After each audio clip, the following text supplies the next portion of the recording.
On vit quand même dans une époque de confort absolu, et pourtant, il y a ce sentiment général de déconnexion, de stress permanent. Et si la clé pour retrouver notre force, notre calme intérieur, ne se trouvait pas dans plus de confort, mais au contraire, dans un retour choisi, volontaire, à un peu d'inconfort. C'est toute la promesse assez folle de la méthode Wim Hof. Cette phrase peut sembler un peu mystérieuse, mais elle est vraiment au cœur de toute la philosophie. L'idée, ce n'est pas que le froid est un ennemi qu'il faut combattre, non, c'est plutôt un professeur, un miroir incroyablement honnête. Il nous met face à notre propre biologie, à nos propres peurs, et surtout, il vient réveiller cette capacité d'adaptation dingue que nos vies modernes ont complètement endormie. Allez, on plonge dans le vif du sujet. Le point de départ de tout ça, c'est un paradoxe. Nos corps, ils ont été façonnés par des millions d'années d'évolution pour faire face à des stress courts et intenses. Le froid, la faim, un danger. Et aujourd'hui, on les a mis sous cloche, dans un environnement hyper contrôlé, presque domestique. Les notifications, les deadlines, le bruit constant. Notre système d'alarme interne, qui est fait pour des dangers réels et immédiats, il est complètement déréglé. En fait, on a remplacé les stress naturels pour lesquels on est programmé par un stress psychologique, diffus, permanent, qui lui nous épuise à petit feu. Et c'est là qu'intervient ce concept scientifique qui est absolument clé, l'hormèse. L'idée est à la fois simple et super puissante. En gros, le dicton « ce qui ne nous tue pas nous rend plus forts » est littéralement vrai au niveau biologique. Un bon stress, court, contrôlé, ça n'affaiblit pas le corps. Au contraire, ça l'entraîne, ça le renforce. Et la méthode Wim Hof, au fond, c'est juste une application très directe de ce principe. Bon, ok pour la théorie. Mais en pratique, comment ça marche ? La méthode, elle repose sur 3 piliers. C'est une sorte de trépied. Et le truc, c'est qu'ils ne fonctionnent pas l'un sans l'autre. Ils sont en synergie. C'est un système complet pour reprendre les commandes. D'abord, il y a la respiration. C'est un peu comme la télécommande de notre chimie interne, le levier pour changer notre état de l'intérieur. Ensuite, le froid. Lui, c'est l'entraîneur, le stresseur externe, qui force le corps à réagir, à s'adapter. Et enfin, le mental. C'est le chef d'orchestre, celui qui permet de rester calme et concentré au milieu de l'intensité. Le protocole de base est presque déroutant de simplicité. On s'installe confortablement, en sécurité. On prend 30 à 40 grandes respirations pour bien s'oxygéner. Après la dernière, on expire et on retient le souffle, poumon vide, sans forcer.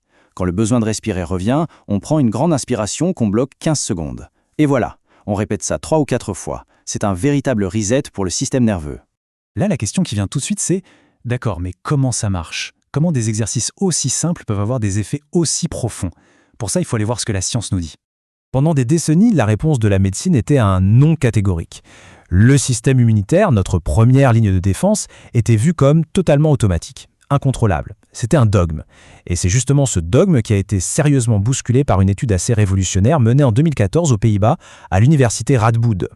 Les résultats de cette étude sont spectaculaires. En gros, les chercheurs ont injecté une toxine à 2 groupes. Le groupe témoin a eu tous les symptômes grippaux classiques, fièvre, maux de tête, normal. Le groupe entraîné à la méthode, lui, a fait ses exercices de respiration juste avant l'injection.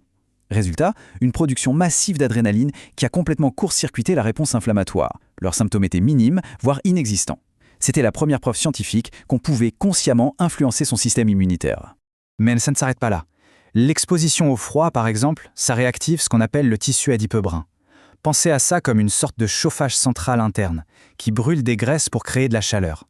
En même temps, face au choc du froid, le cerveau libère ses propres antidouleurs naturelles, des opioïdes et des cannabinoïdes endogènes. Et plus récemment, on a aussi vu que la pratique aidait à calmer la rumination mentale, ce petit vélo qui tourne sans arrêt dans la tête et qui nourrit l'anxiété. En voyant tout ça, on peut se dire que c'est extrême, que c'est réservé à des athlètes ou des aventuriers. Mais en fait, l'objectif, ce n'est pas du tout de gravir l'Everest en short. C'est de ramener ces principes dans notre quotidien, de les rendre accessibles, que l'on soit au sommet des Alpes ou sur son balcon en ville. Le contraste est vraiment parlant. L'image qu'on a en tête, c'est celle des exploits, de la nage sous la glace. Mais la pratique réelle, pour 99% des gens, c'est bien plus simple. C'est finir sa douche par 30 secondes d'eau froide. C'est prendre 10 minutes le matin pour faire ses cycles de respiration. C'est intégrer des petites doses de stress positif dans sa routine pour gagner en clarté. Et cette phrase, elle résume vraiment tout. Le but final, ce n'est pas la performance, c'est la présence. C'est cette capacité à être pleinement dans son corps, à l'écoute, et à rester calme face à l'inconfort, qu'il soit physique ou mental. Alors attention, il faut absolument parler de sécurité. Quand on a un outil aussi puissant entre les mains, un outil qui agit directement sur notre système nerveux, il faut l'utiliser avec un immense respect et beaucoup de prudence. Ce serait complètement irresponsable d'ignorer les risques. Il y a des règles qui sont juste non négociables. La première, la plus importante de toutes, on ne pratique jamais la respiration dans l'eau, ou même à proximité de l'eau. Jamais. Pourquoi ? Parce que la technique peut provoquer un évanouissement. Et perdre connaissance, même dans très peu d'eau, c'est un risque mortel. C'est le shallow water blackout. De la même manière, l'exposition au froid, ça doit se faire progressivement. Et bien sûr, il y a des contre-indications médicales claires. Pour les femmes enceintes, les personnes souffrant d'épilepsie ou avec des troubles cardiaques importants, cette pratique n'est tout simplement pas conseillée. Au moindre doute, la règle d'or, c'est d'en parler à un professionnel de santé.